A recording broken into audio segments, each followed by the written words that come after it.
Art, it's obvious there is a large variety of living creatures that just got buried all at once.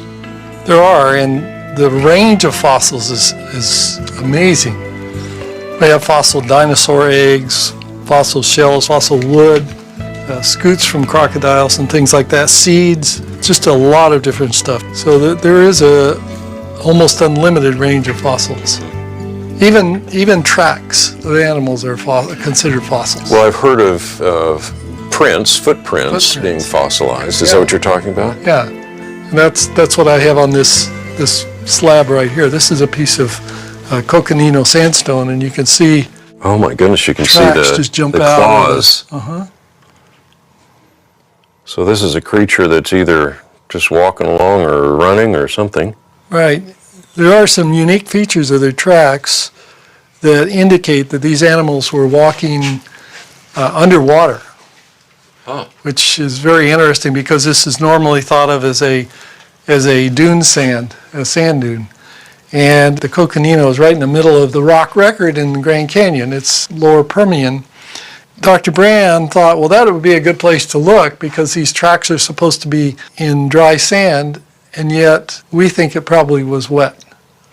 So he began to analyze these tracks, and he found out animals don't make tracks like this in dry sand. In fact, if you get any tracks at all, they're just big smears, as you can imagine. But if you have wet sand, or you have sand underwater, then you can get these distinct tracks that show the nice toe marks. Again, you can see these toes are really well displayed. And that's an indication, in Dr. Brand's study, that's an indication that they were made underwater. So here's a case where, and not everybody in the scientific community likes that conclusion, but it's a case where a creationist who believed in a global flood used that as a hypothesis to study to see if that was substantiated by his research, and it was. I suppose it's possible then that the tracks we're looking at is a creature who may have been trying to escape. Well, historically, it's interesting that these tracks were considered amphibian tracks, and amphibia live in water, and it was changed to reptiles after Edwin McKee, who studied the sediments in Grand Canyon, after he concluded that the sand was deposited in a sand dune in the desert. Then suddenly all the amphibians turned to reptiles, and now they're considered to be reptile tracks. So there's a lot of latitude in interpreting trackways, but these certainly seem to be consistent with the sand being deposited in water. Do you have evidence, or have you found evidence in the fossilized record of animals under distress? Are there animals and creatures that appear as if they just didn't die normally? Well, there are a number of examples where you have whole animal skeletons in which the head is pulled all the way back and the neck is craned back like that. And it was thought for many years that that was because the skeletons were deposited in dry conditions. The animal died and the ligaments in the neck constrained the head, pulled it backwards. But more recently, scientists who study these things have discovered that no, it's a result of drowning. So when you find an animal that has its head pulled all the way back like this, it's because it's drowning. So there's a case where something has come our way, those of us who believe in a flood, as a result of further study, and it has indicated that these animals must have died catastrophically. There are other evidences as well. For example, in dinosaur nests, and there are dinosaur nests with eggs in them, and often these eggs will have a double shell on them. And that's normally should be almost non-existent because animals lay eggs with a single shell. But if you stress a chicken, for example, the egg, instead of being laid, will pass back through the process of laying down a shell a second time, and so you'll get a double shell. And that's an indication of stress. And we find a lot of these in dinosaur nests. We find a lot of these double-shelled eggs. So that's an indication that they were laying their eggs under stress. Now, one can only imagine what kind of conditions would cause a dinosaur to lay its eggs during a global catastrophe, but they have to lay them if they're producing them, so it would have to happen sometime. And that brings us back to a different perspective of the flood that a lot of times we pass on to children, right? Right. It's like the gentle rain comes down and the flood waters come up. But this was a catastrophic event, and it was going on over a long period of time, long enough, evidently, for us to maybe consider that dinosaurs were stressed in the process of making eggs. Yeah, I think during a year's time, which is the time during which Noah was in the ark, I think the conditions of the flood went on for some time beyond that. There were catastrophic events going on. But at least during that year's time, things happened very differently than the way we visualize them as children. There was a very complex world. That complex world came to an end in a very complex way. And this is why we find fossils in North America in a layer of rock, and we find the same kinds of fossils in Europe or in Africa in the same kind of layer. And this is a global phenomenon. So the world before the flood, whatever it was like, was very complex, and the process of the flood was very complex. There were times when dinosaurs were walking around leaving tracks. And so the water must have shallowed and gotten deeper. Mm-hmm. There are also places where dinosaurs are leaving only front foot tracks, which means they're probably swimming. So you get a picture of a world that's very complex. A lot of things that we might not imagine happening were happening, and there was time for that to happen in a global flood. Well, everything that we have talked about points to, obviously, a great catastrophic event, and that's what we read in Genesis. In particular, a catastrophic event that involved the kind of tumultuous processes that are almost unknown to us today.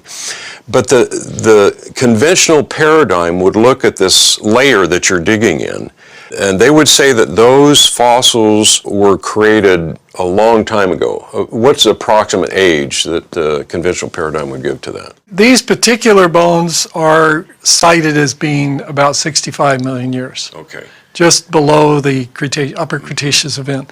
And geologists who want to believe that, they can find rationale for believing it.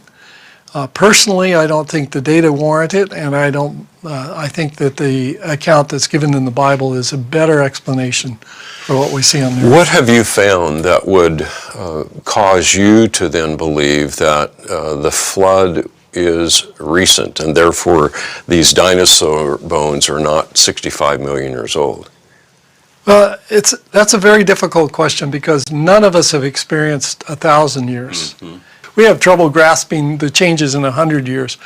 And we're asking the question, could these bones be 65,000 times as long as 1,000 years? Mm-hmm. And we have no idea if a bone could still maintain all its internal consistency and even the structures of the cells inside the bones.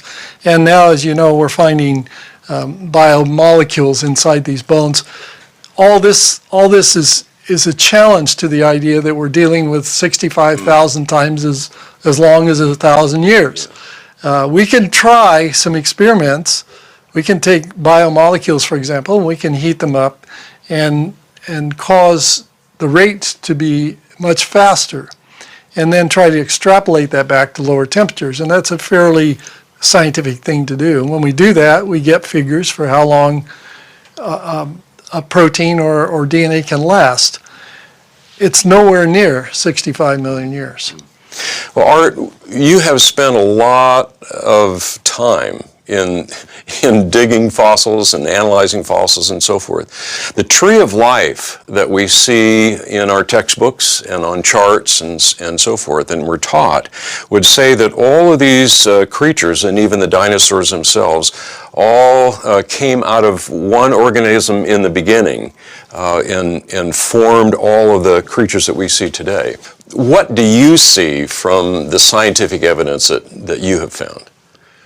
Well, I enjoy looking at the so-called phylogenetic tree. It just means groups that are related. So it's talking about the genesis or the origin of groups. And so you see these trees constructed in textbooks. These trees are constructed with branches, and out at the end of the branches are extant groups or groups of fossil organisms. But the branches themselves, the important part, that lead back to some other organism, are bereft of meaning. They're just a line drawn on the page. If this was a real sequence and evolution was the correct explanation for these diagrams, then we ought to see a continuous development of fossils all the way along the tree. But instead, when you're talking about ultimate origins of things, you'll have something question mark at the bottom very often, and then you'll have all these branches coming up. At the end are things that we know, either from fossils or that are alive. And where are the data? It's just not, it's not telling us anything. It's information depauperate. And didn't, my understanding is that Darwin even recognized that there wasn't a lot of data that brought those things together. That's right. It's not Just not there, there. and it's not going to be there. He thought that perhaps with more study in the fossil record, we would learn more about this. And you can see these cabinets around here are all full of fossils, but they aren't telling us anything about the connecting of one form to another. And so you really aren't learning anything about the phylogenetic history of life by studying fossils. So it's easy to draw a line on a piece of paper and make you think it's there, but it's another thing to actually find it in the data. And I'm sure that those who believe in evolution see these lines as concrete, Yes. but I see them as question marks, just conjecture. Yeah. Now, the conventional paradigm would look at that and it would say that that represents different periods of time, vast difference of periods of time, and therefore we're seeing these smaller creatures evolving into larger creatures. Is that what you see from a Genesis paradigm, and can a Genesis paradigm explain that? No, I also have training, as I mentioned, in molecular biology. So when I look at these earliest forms that we find down in the Cambrian, it's very easy to establish that they're fully as complex as anything we have on the Earth today. There isn't an increase in the complexity at the cellular level. There are differences. There are certain complexities in form that are found in things up here that are not found down there, but these all have to do with locomotion, which involves movement from water onto land. And the greater complexity of organisms that walk around on land is obvious. That's why we have what we call the mammals. These are animals that mostly live on land, and they're more complex. They have arms and legs and fingers and toes. And if you're a fish, you don't really need those. So you don't have them. Well, Art, I think a lot of us were taught that the life at the bottom is primitive. That's the word that was used, primitive. And so that's a little different than what you were saying. It sounds like it's really not that primitive. When you look at the animals that have survived, like some of the brachiopods and others that are still extant today that are also found in the Cambrian, the lowest layer where we have these complex life forms, you can investigate how complex the animals were. And you find out that these animals are fully as complex as any animals today in terms of their cellular biology. It really makes it very difficult to believe in evolution when you find out how deep the complexity is inside the cell. And I think that's one of the compelling arguments that suggests that evolution can't explain what we see. And that complexity is found, and it's easy to demonstrate this logically, that complexity is found in the first complex organisms we find in the Cambrian. When you go below the Cambrian, you don't have these levels of complexity. In fact, other than some single cells and a group of fossils of unknown affinities, you don't find anything below the Cambrian boundary. But once you get into the Cambrian, even in the very lowest part of the Cambrian, you find not only representatives of every phylum, every major group of animals, but you also find diversity. You find many species of these different kinds, trilobites, for example. And we happen to be standing by the trilobite drawer, so I can show you some of these. This is a Cambrian trilobite. Oh, that's awesome. It's clearly a member of the arthropods, the same group that has modern insects and crabs and other crustaceans in it. and the spiders, they're all part of this alliance that have a hard exoskeleton. And these organisms are very complex. They had a head, they had a tail, they had compound eyes, just like modern insects. They had swimmerets on the bottom with gills on them that they used for exchanging oxygen. They had antennae that came out the front. Very, very complex. And I'll show you, even though these are not from the Cambrian, I'll show you some of the other diversity that we have in these trilobites. Here's one that That's incredible. looks What is like that? it's well furnished for protecting itself. It's one of the Phacops alliance. And you can see these compound eyes. You can easily see the ommatidia, the facets of the eye. Well, that's hard to imagine this is a fossil. And there isn't any increase in complexity from the first organisms we have all the way through the fossil record. At the cellular level, now there are changes in complexity in terms of the ability to move. So these animals didn't have to walk around on land, and they didn't have just two legs like we do. So we require more complexity to move us around, but it's all a part of the aspect of motion. It's what we need to do to move efficiently. Well, when we were in the Grand Canyon, and even Dr. Marcus Ross pointed out those Precambrian rocks, those layers. So what we're talking about now is the fossils that are found just above that great unconformity. Is that correct? Right, that's exactly right. Essentially, you're going from no complexity to the full spectrum of complexity that we have today.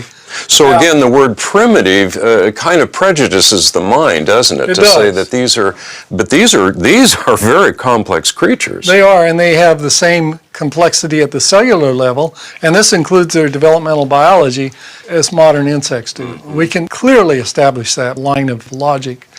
If you're going to try to explain the origin of life, for example, you have to have a way of explaining the full spectrum of complexity that we have in modern cells. Nothing short of that will do. So since the Cambrian, since these first organisms occur, we see differences in diversity, but we don't see new complexity. Okay. And the complexity we do see is related to the ability to move. So I think that shows us that whatever is behind the complexity we see in this animal has to be behind the whole scheme of things, because you can't have this happening by random processes.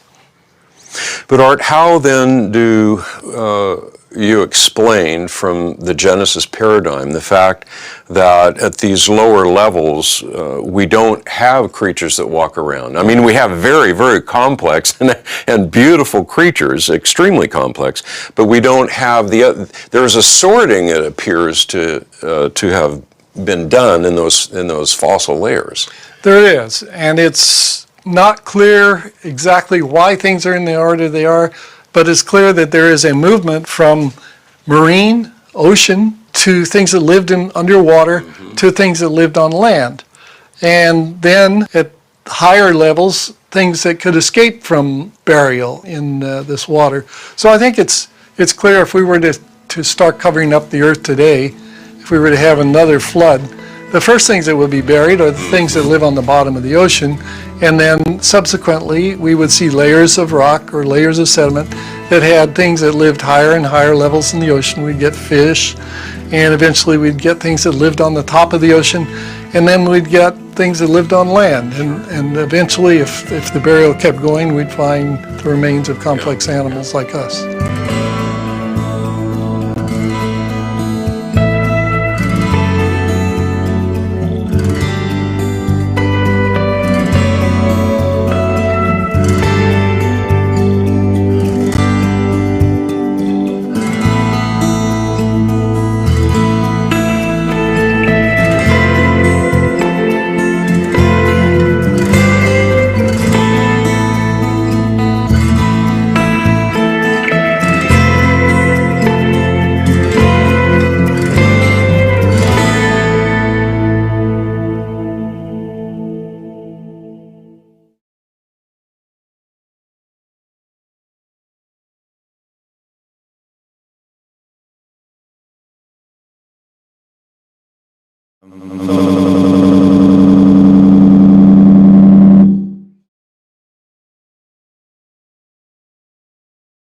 So we have upgraded and changed, so there are some things that you may have already noticed, and the upgrade is really good.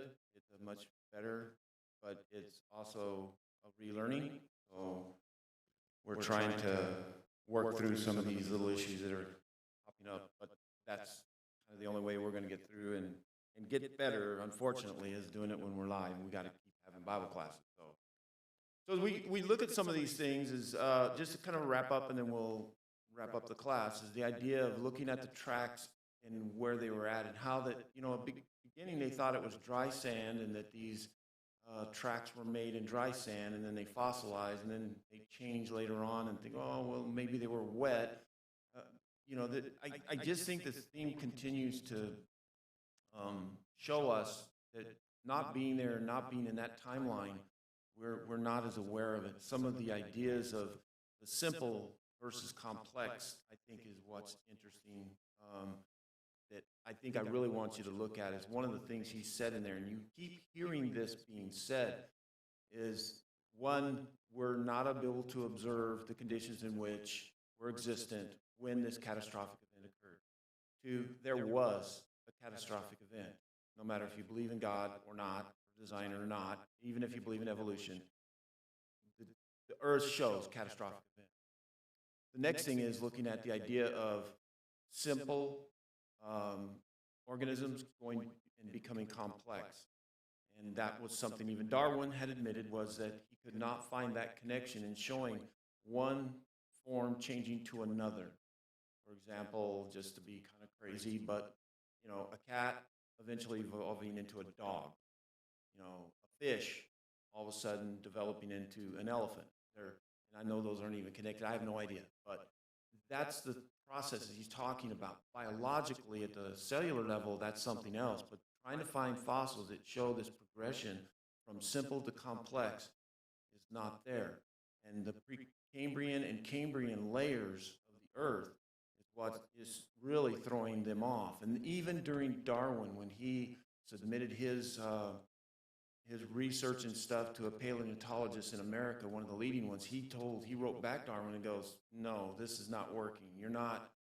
But he just thought that we would eventually and find this connection in showing the evolutionary process from a simple to a more complex. And it's just not coming about. Nobody wants to look at the idea that, again, all of them were created by a designer. And so that's what I want us to remember in looking at every one of these we keep coming up with and showing, and we watch these videos, I think is evidence that people are really trying to ignore and take out of the possible equation that there is a designer. There was somebody else besides, just us, evolving out of a, protein soup in some primordial bowl of water or something, or some water somewhere, and that slowly we just became more and more complex, and then we finally slimed our way into a fish, and then the fish finally slimed its way off onto the bank, and then started, walking, and then eventually becomes all these different animals. So everything in that tree he's talking about needs to come back, and each one of those need to have very definitive links and showing the progression that eventually you could go from an elephant and find a fossil record where it didn't have a trunk, and then eventually it didn't have legs, and then it didn't have a tail, and then it didn't have, but there's no connection. There's no connection showing, the progression of the complex animal of an elephant or rhinoceros going that way, back down to the most simple. And that was the big thing I want us to take away from that. All right, I hope you enjoyed the class. Next week we're going to look at, he mentioned this as biomatter inside dinosaur bones. And I'm pretty sure I've got that video. I want us to look at that because that's something very recent within the past, I think, 30 years. Biomolecule is living tissue that still exists, and it's not rock. So they found basically dinosaur bones with tissue in it. Dinosaur. So it's like, wait a minute, how can you do that? They found one that was like a horn or a tooth. When they opened it up, they found tissue. And when they reanimate, they took it and put solution on it and stuff, and they go through, It's spongy. You could sit and move it, and they could sit and look at it. And that's what he's talking about, the biomatter. And they can see the cells in it. You can see the connective tissue and stuff. And that's one of the things they're saying is that it's like there's not enough. If you took 60 million years, there is no way any type of biomatter could probably exist. That's what he's talking about when he said heating some of that biomatter up and being able to watch it and then kind of look at the timeline. And so that's what they've done. But when the lady, she was a paleontologist from Africa, had discovered this, she took that information again, like we see this again time and time. Scientists who find and incredibly find something that challenges the paradigm, what people have established, they reject it. And they did that with her. They said, oh, that's just a 1 in a million. No, it wasn't. She repeated it and repeated it. And now paleontologists all around the world are starting to find that there is tissue, biomatter, still in existence that didn't turn to stone. That's pretty startling. You know what I think of? Jurassic Park. Here we go. I'm from seeing the movie when I was really young, I thought, that's how we got in that mess, is that they actually extracted something out. So, but it's real. It really is. So I hope it encouraged you. We'll go ahead and wrap up the class this morning. Hope you'll join us. Come in, worship, 10:45, afternoon at 4 o'clock, 7 o'clock on Wednesday evening, 10 o'clock Friday morning. Thank you.